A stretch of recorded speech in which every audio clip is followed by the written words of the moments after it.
All right, and welcome to this special episode of Real Estate Fight Club. This is called What Would You Do?, where we talk about professional standards committee and ethics committee violations. Here with me today is Rachael Real from Rachael Real Real Estate in Chicago. Hey, Rachael. Morning, Jen. How are you? I'm good. How are you? Fantastic. Do you have a good one? Are you ready for a good one today? Yeah, girl. Let's get it. You know I got good ones. I know you do. All right. So today we are going to discuss Article 16, which states realtors shall not engage in any practice or take any action inconsistent with exclusive representation or exclusive brokerage relationship agreements that other realtors have with clients. Essentially, boil that down. It means don't cross the sign, don't poach a client, right? Right. So, of course, there's many standards of practice underneath Article 16. So once we kind of go through the case today, I'm interested to see what you think. Okay. All right. Okay. All right. You ready? I'm ready. Okay. So client A is currently under an exclusive right to sell marketing agreement with Realtor R for the sale of her current property. As a result of Realtor R's efforts, client A's home received 19 showings and 6 offers within a few days on the market. Great. Boom. Done. Freaking awesome, right? Client A reviewed the offers with Realtor R and decided to accept a cash offer that was $10,000 over asking price, as opposed to an FHA offer that was $30,000 over asking price. Holy shit. Right? As the quick closing associated with the cash offer was appealing to client A. About 2 weeks later, the cash contract fell through and Realtor R revisited the other offers received earlier with client A. Client A stated she was worried about moving forward with the FHA offer due to the time it would take and if it fell through. Okay, so we've got client A with their listing agent going through some offers, Okay. discussing what to do after a cash offer falls apart. Okay. In the meantime, over here, client A reaches out to Realtor S. Okay. So in this scenario here, we have client A and Realtor R. Okay. The situation over here, we have the same client, but Realtor S. Okay. Stating she was referred to Realtor S by a mutual acquaintance, and could Realtor S show client A and her partner a property. Without hesitation, Realtor S said he could show the property to her and proceeded to set up an appointment for them to view the home, as well as a few of God, already a problem. Pop-Tart agents, please sit down. Oh, please. Anyway, that's not what we're talking about. Okay. Right. I'm going to mute Put myself. a pin in that. Yeah. Put a pin in that. When Realtor S met with client A and her partner to view the property, client A inquired about FHA versus conventional financing with Realtor S, who explained the differences and conveyed that conventional financing would be more appealing to a seller. Oh my God. I love these. I love the look on your face right now. Anyway. Okay. This is a whole lot of problem. We right? did a video on this about I have no doubt. No, you and I did it. Yeah. Me, you, and we Saul, may have. I think. We may have, yes. We did yes. on the Better Call Saul episodes about what the F is wrong with people. And they're like, can we come up with a whole podcast on what the F is wrong with people? Oh my God, that's the perfect name for our podcast. And yeah, it's like the misinformation of loans, but okay, that's not what we're talking about. Okay. Right. Next. Okay. So let's see here. This is okay. So shortly thereafter, right. Shortly thereafter, client A advised Realtor S. So this is who she meant to show the properties, right? Yes, the buyer client agent. A advised Realtor S that she had her current home listed with Realtor R, that she was unhappy with how things were going, and asked Realtor S about canceling her contract with Realtor R and listing her home with Realtor S. Okay. Now let's rewind slightly to the beginning here, where we discussed the fact that client A had 6 offers on the property. Yeah, she's just unhappy because it's annoying that a cash offer. It's annoying when any offer falls through. When any offer falls through. Okay, absolutely. That's very common. It's aggravating. That's why she's annoyed. Right. It had nothing to do with by all accounts here, it had nothing to do with services provided by Realtor R. Doesn't seem like just it. Frustration at the situation in general. Right. Okay. Realtor S testified that he advised client A to do whatever she wanted, and that he would be happy to assist her with listing in the event she canceled her agreement with Realtor R. Oh. Client A advised Realtor R that she was unhappy with her experience with Realtor R, how the cash contract was canceled, the lack of professional photos, etc., and proceeded to request cancellation of her exclusive listing agreement with Realtor R's brokerage, and the brokerage signed off on it. Oh, shit. Realtor R testified that this was the first and only indication she received from Client A that Client A was unhappy. That same day, Realtor S signed an exclusive right to sell agreement with Client A and proceeded to sell Client A's home and assist her with the purchase of a new home. Oh my God. So do you have any thoughts so far? Let's take a break. Okay. Let And we'll us discuss talk what about happened it. we'll discuss what happened at the hearing. We got a little bit more and then we'll discuss. Yeah, where I have think some it's going. questions too, but I feel This like one's a loaded one. Yeah, this Right. one's pretty big, and I feel like I need to decompress and talk about happy thoughts.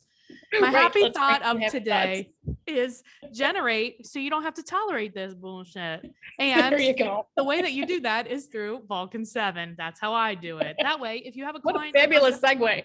I mean, but that's what it is, right? Generate so you don't have to tolerate. And good way to generate is get leads. And so I use Vulcan 7, and you can too, Rachel. But you would just, they have an exclusive offer for our listeners. So you go to vulcan7.com/Jennifer Mertland, and you'll get 2 weeks for $49, which is a great thing.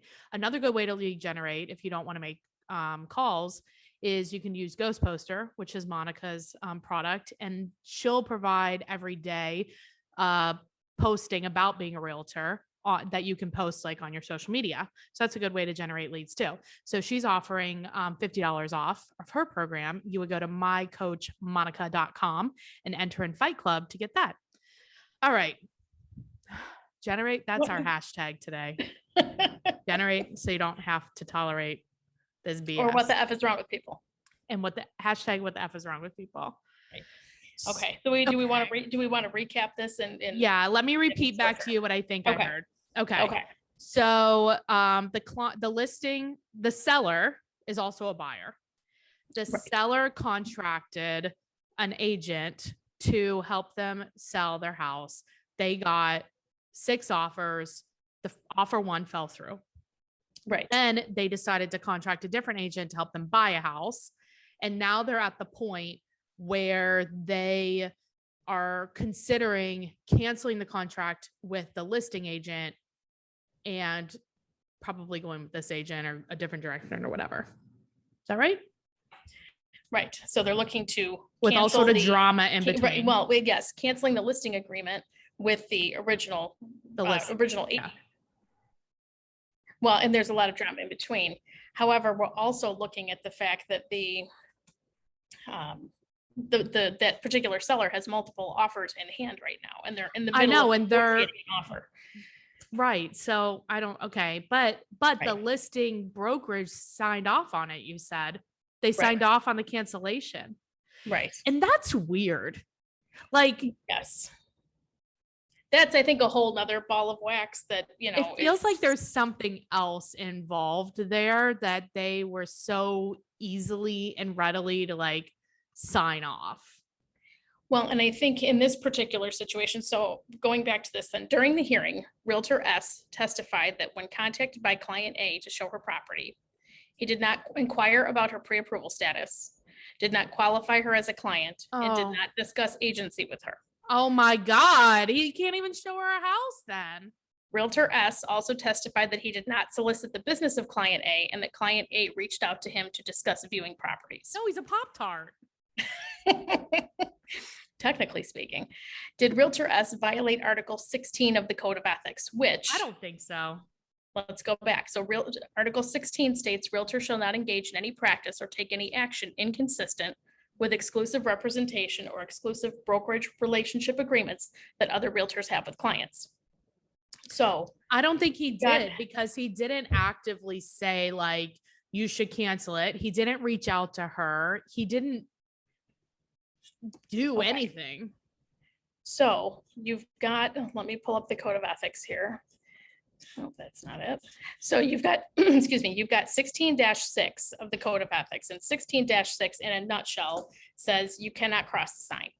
So put that in. I don't know that you cannot go actively, proactively solicit someone else's which he client. didn't do. He did not do. However, I'm going to throw a monkey wrench into this one for you today because I'm feeling generous. 16-9 states realtors prior into entering into a representation agreement have an affirmative obligation to make reasonable efforts to determine whether the prospect is subject to a current valid exclusive agreement to He did provide the not same do type of real that. estate service. He did not do that, but I mean, shit, that's every single agent who doesn't get a buyer agreement. That's 100%. okay. Did everybody hear that? Get a buyer. You're in violation of Mic drop. 16-9. Right, right. So in fact, he was in violation of violating Article 16, not because he didn't, and it wasn't about soliciting, going to being the first one to reach out, but because when she did reach out, he did not stop and make ask an any affirmative, he had an questions. affirmative obligation to ascertain whether or not this person is completely unrelated to anything. If they are tied to somebody, if they've seen homes, that's why when Right. we pre-qualify buyers specifically, you ask a buyer, not, okay, are you working with a realtor? Because they're always going to say no. Right. Because those buyers just want to see the house. They don't Right. care about any of the rest of the stuff that we're talking Right. about. Right. It's me. I want to see this house. How Right. can I do that the fastest? Mhm, mhm. It is the agent's responsibility to ask better questions to ensure that they're getting the right information. Well, So that's why you. instead of- That's why you set up an appointment.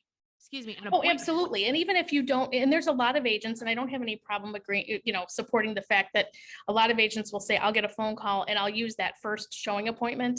I'll do some screening over the phone, but I'll use that first appointment to try and build some rapport and explain agency in That's person. because it gets dumb. confusing.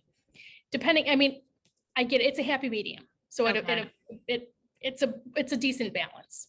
You can be more However- generous. I don't believe it. I think it's dumb. I think in some situations.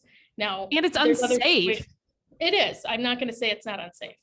It's totally unsafe, especially when you don't know who the heck it is. Now, the caveat is there people obviously, and just so that people like they can use a different agent to buy than they do to sell. That's not the question. Right. That is not the question. The question is did he violate it because he never asked anything? And the answer is yes, which is Right. interesting to me because this doesn't really come up that much as like a violation in this way. It's usually Very true. crossing signs Right. because Right. literally almost everybody violates this section of the Code of Ethics.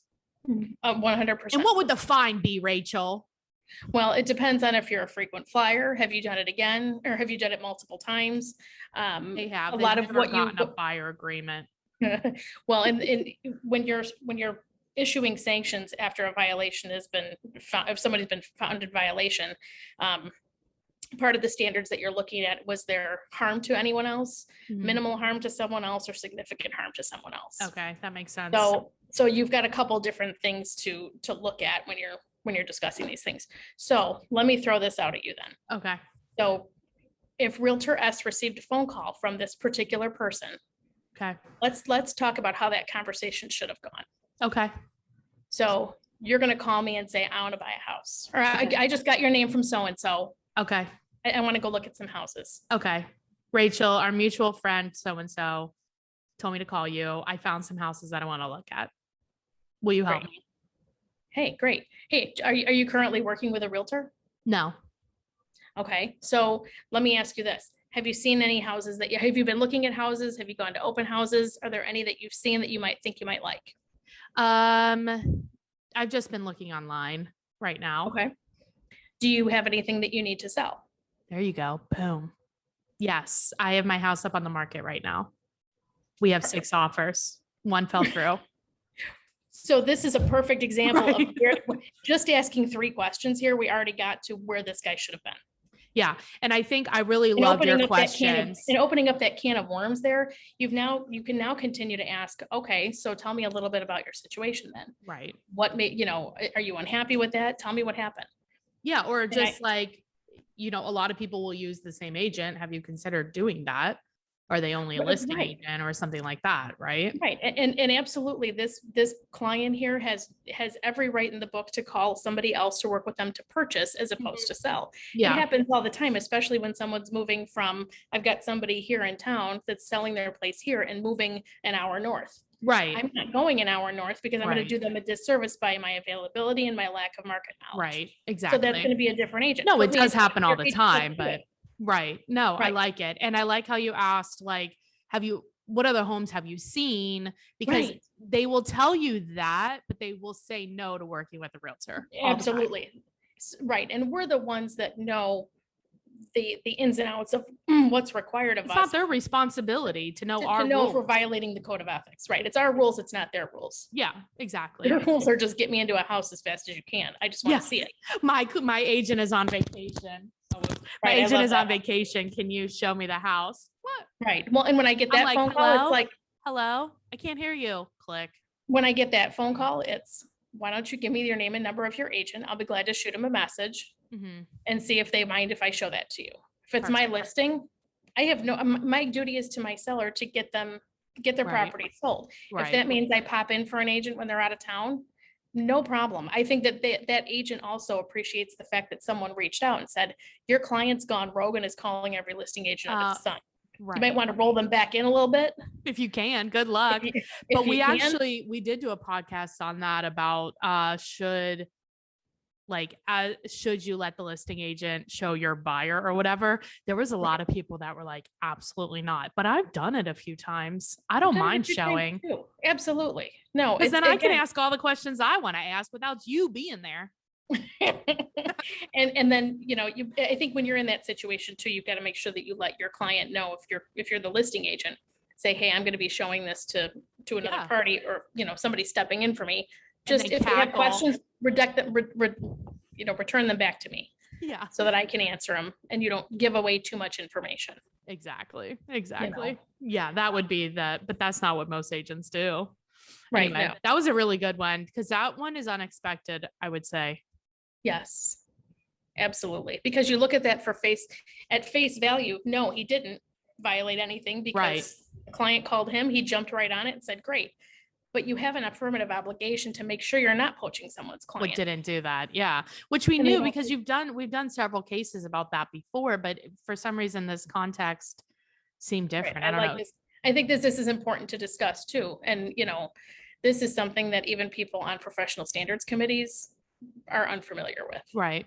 So look at it and go, oh, I didn't realize that, I thought that just applied to buyer's agents or just listing agents. I couldn't cross the sign. Right. No.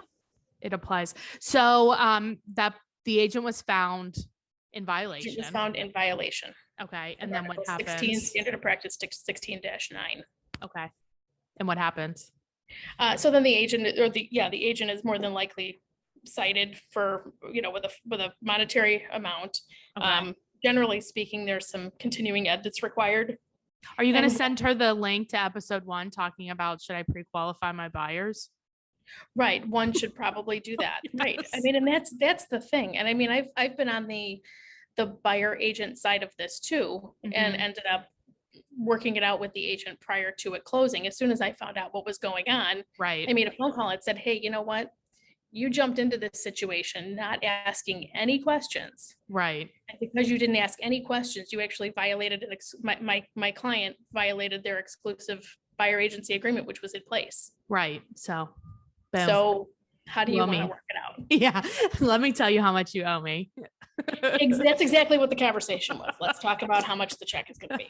Thank you for doing that work. All right, Rachel, if somebody wants to get a hold of you, what's the best way? Or if they have a referral for you in Chicago? Yes. Best way to reach me is by cell at 630-542-8688 or on Facebook at Rachael Real Estate. Awesome. Thanks, Rachel. Thanks, Jed. Bye. See ya.